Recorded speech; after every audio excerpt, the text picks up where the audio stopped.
পিনাকি, তোর বাড়ি ঘরও কিন্তু বাংলাদেশে আছে, তো মাও কিন্তু দেশে, সুতরাং খেয়াল করতে হবে, সাবধান। ইদানিং কেউ প্রশ্ন করছেন সে কি আসলে হিন্দু না মুসলমান। আমি মনে করি সে হিন্দু না মুসলমান না, সে পাকিস্তানি। আমার সন্দেহ হচ্ছে পিনাকি মা কি সেই দর্শিতা বা সতীত্ব হারানোর কোনো বীরাঙ্গনা। পিনাকি কি আসলে পাকিস্তানের কোন জেনারেলের অথবা কর্নেলের সন্তান? পিনাকি ভট্টাচার্য ফ্রান্সে থাকে। পিনাকিটাকে ছন্দ মিলিয়ে একটি পোকার নাম জোনাকি বলতে পারতাম, কিন্তু আমি জোনাকি নামের কলঙ্ক করতে চাই না এই নামটা নিয়ে। এটা একটা গুণ পোকা, এটাকে গান্ধী পোকা বলতে পারে। এই পিনাকি এক সময় সে পেশায় ডাক্তার, এক সময় কমিউনিস্ট পার্টি করত। আসলে কমিউনিস্ট পার্টির ভিতরে সে হয়তো এজেন্ট হিসাবেই ছিল, কিন্তু রাষ্ট্রদ্রোহী দেশদ্রোহী কাজের কারণে বঙ্গবন্ধু কন্যার সরকারের সময় তাকে দেশ থেকে পালিয়ে যেতে হয়। পালিয়ে গিয়ে সে আস্তানা নেয় প্যারিসে। সুযুক্ত হয় ওই বহির্বিশ্ব থেকে কতিপয় দেশদ্রোহী কুলাঙ্গারের সাথে বাংলাদেশ বিরোধী, আওয়ামী লীগ বিরোধী, মুক্তিযুদ্ধের বিরুদ্ধে প্রপাগান্ডা শুরু করে, মুক্তিযুদ্ধকে বিতর্কিত করতে থাকে এবং অসভ্য ভাষায় সে বিভিন্ন কন্টেন্ট তৈরি করে মানুষকে বিভ্রান্ত এবং উত্ত্যক্ত করে তোলে। কারণ সে বাংলাদেশ উন্নত হোক, উন্নয়নশীল দেশ হোক সে চায় না।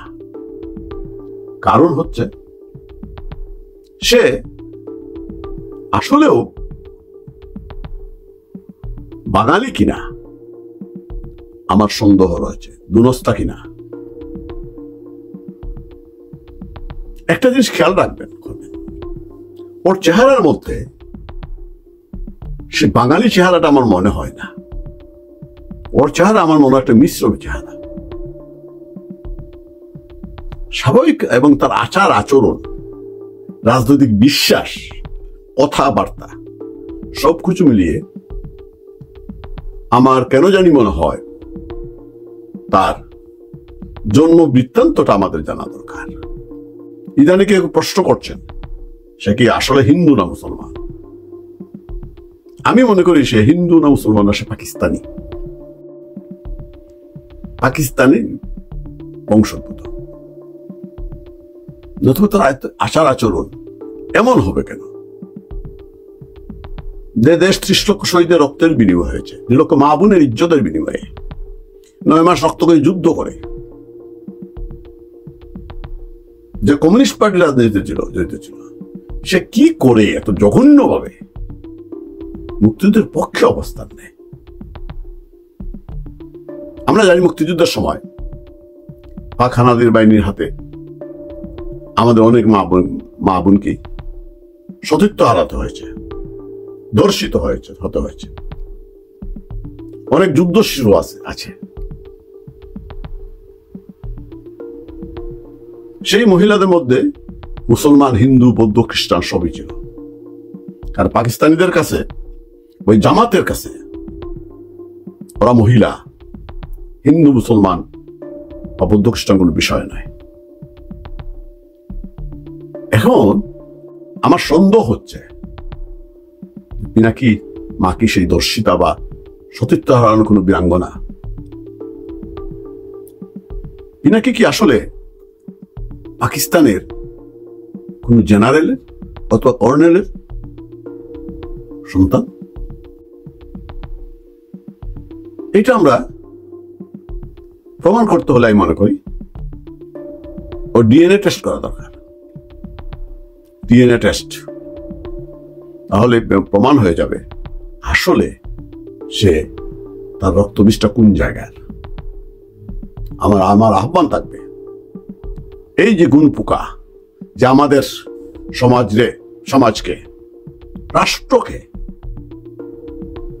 তিল তিল করে ভিতর থেকে খেয়ে নিয়েছে, প্রপাগান্ডা সেরা হয়ে গিয়েছে, অপপ্রচার চালিয়েছে, তার জন্ম বৃত্তান্ত আমাদের খুঁজে নেওয়া দরকার।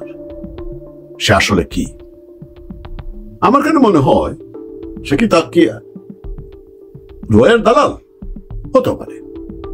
সে হয়তো কোন কারণে রয়ের পারপাস সার্ভ করছে, হয়তো সে আইএসআই এর দালাল এজেন্ট, মাসাদের ইসরায়েলি এজেন্ট হতে পারে, মোসাদের এজেন্ট হতে পারে।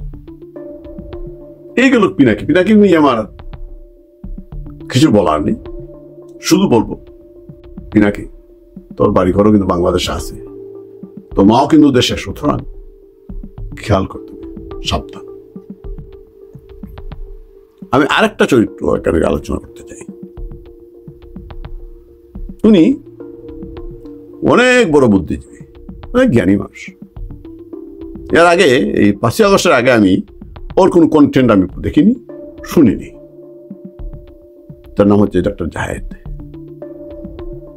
ওর থুতনিতে ছাগলের মতো দাড়ি আছে।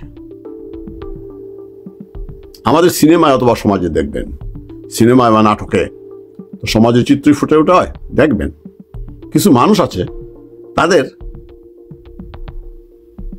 মুখ ভর্তি দাড়ি থাকলেও কেটে থুতনিতে একটু দাড়ি রাখে ছাগলের মতো।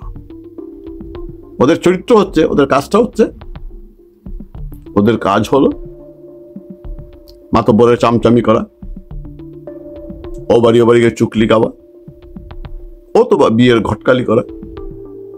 মুক্তিযুদ্ধের সময় আমরা দেখেছি এই ধরনের লোকজন পাকিস্তানের দালালিও করেছে, পাক বাহিনীর রাজাকার ছিল, মহিলাদেরকে সাপ্লাই করেছে পাকিস্তানিদের ক্যাম্পে, খবর দিয়েছে কোন জায়গায় কি আছে, মুক্তি বাহিনীর খবর দিয়েছে। এই জাহেদের কথাবার্তা শুনলে মনে হয় ও কি কোন রাজাকার সন্তান, অথবা তার বংশে কেউ কি রাজাকার আছে? তাইলে সে জঘন্য ভাষায় মুক্তিযুদ্ধের বিপক্ষে অবস্থান নেই কি করে, সবকিছুর পিছনে এসে বঙ্গবন্ধু কন্যার আওয়ামী লীগের দোষ খুঁজে পায়। আমি যখন ওর কন্টেন্ট গুলো দেখি আমার মনে হয় নিশ্চিতভাবে সে রাজাকার সন্তান। ওকে মনে হয় যদি ওকে সময় সুযোগ পেলে ওকেও টাঙিয়ে, গাছে টাঙিয়ে ন্যাংটা করে অন্ডকুশ ছেঁচে দিতে হবে। ছাগলের চরিত্র আমার কেন জানি মনে হচ্ছে সেও রাজাকার। মুক্তিযুদ্ধের বিপক্ষে তার একটা অবস্থান। এই লোকগুলোই তো এই যে বড় বড় কথা বলে, এই লোকগুলাই গত 15 বছর এই যে বলে শেখ হাসিনার সময়ে স্বাধীনতা ছিল না, কথা বলতে পারতো না, তখন তো কথাগুলো বলেছে ওরা, টকশোতে বিভিন্ন জায়গায় বলেছে। এরা সমাজে বিষ বাষ্প ছড়িয়েছে, সুতরাং এদেরকেও চিনে রাখতে হবে। এই দুইটি ক্যারেক্টার নিয়ে আজকে কথা বললাম। পরিশেষে আবার বলতে চাই, পিনাকির ডিএনএ টেস্ট করা অতীব প্রয়োজন। আমাদের জানতে হবে সে আসলেও বাঙালি কিনা, বাংলাদেশি কিনা। আর জাহিদের পরিবারের খোঁজ নিয়ে দেখতে হবে ও কোনো রাজাকার পরিবারের সন্তান কিনা।